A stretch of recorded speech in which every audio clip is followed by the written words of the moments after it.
La parole est à Monsieur Jean-Philippe Nilor. Monsieur le ministre du Travail, depuis mi-décembre, vous vous félicitez du projet d'accord relatif à la formation professionnelle auquel a abouti la négociation ouverte par le gouvernement en septembre. Si cet accord comporte quelques avancées, il n'en est pas moins largement décevant pour les demandeurs de stages en formation professionnelle, qu'il s'agisse de contrats d'alternance, de professionnalisation ou d'apprentissage. Ils rencontrent des difficultés croissantes pour décrocher des stages pourtant indispensables à la validation de leur formation. Ces difficultés s'expliquent par la crise, les fermetures de sites et la réduction de l'activité économique. Mais la conjoncture n'explique pas tout. On observe en effet une réticence de plus en plus marquée des employeurs à accepter les stagiaires de la formation professionnelle, même lorsque leur activité le leur permettrait. Le problème est encore plus exacerbé dans les Outre-mer, notamment en Martinique. Les publics concernés ayant entamé la partie théorique de leur formation ne peuvent la mener à terme faute d'avoir trouvé une entreprise d'accueil avant la date butoir.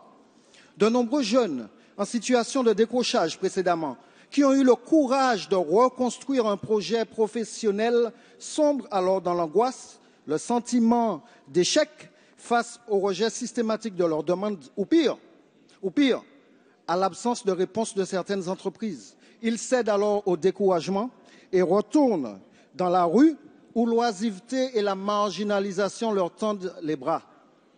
Dans un contexte de pénurie d'emplois, les dispositifs existants ne sont pas suffisamment incitatifs.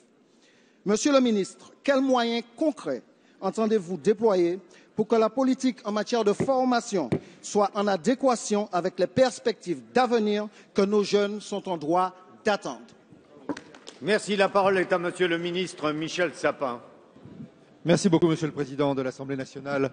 Monsieur le député Jean-Philippe Nilor, merci de cette question qui, à la fois, et je reprends vos termes, souligne les avancées de la négociation et, je l'espère, du texte que vous aurez à discuter ici dans quelques semaines sur la formation professionnelle d'une manière générale, mais aussi sur l'alternance. Merci aussi de souligner certains des obstacles auxquels il faut que nous nous attaquions pour que l'alternance ne soit pas simplement une déclaration de volonté, y compris du côté patronal, mais soit une réalité en permettant l'accueil concret dans les entreprises ou dans les services concernés des personnes qui ont besoin de ces stages d'alternance, qu'il s'agisse de formation professionnelle, de contrats de professionnalisation ou d'apprentissage.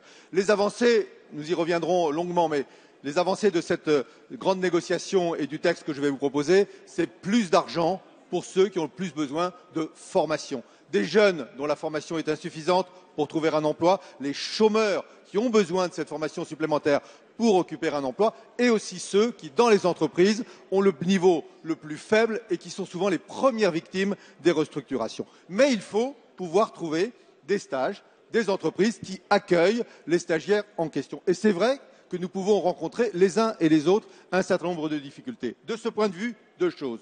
D'abord, puisqu'il y a contrat, puisqu'il y a même peut-être pacte de responsabilité, je veux que le pacte de responsabilité, il s'impose aussi aux entreprises qui nous demandent le développement de l'alternance. Ils ont raison, mais qui doivent mettre en face les capacités d'accueil des jeunes ou des moins jeunes qui ont besoin de cette formation et de cette alternance. Et la deuxième chose, c'est que le Premier ministre lui-même a demandé que nous ouvrions beaucoup plus largement et les collectivités locales et les administrations de l'État pour accueillir aussi des apprentis dans ces administrations. Et je suis persuadé que dans les DOM et dans votre île en particulier, cela pourra offrir de nouvelles possibilités à des jeunes en termes de formation.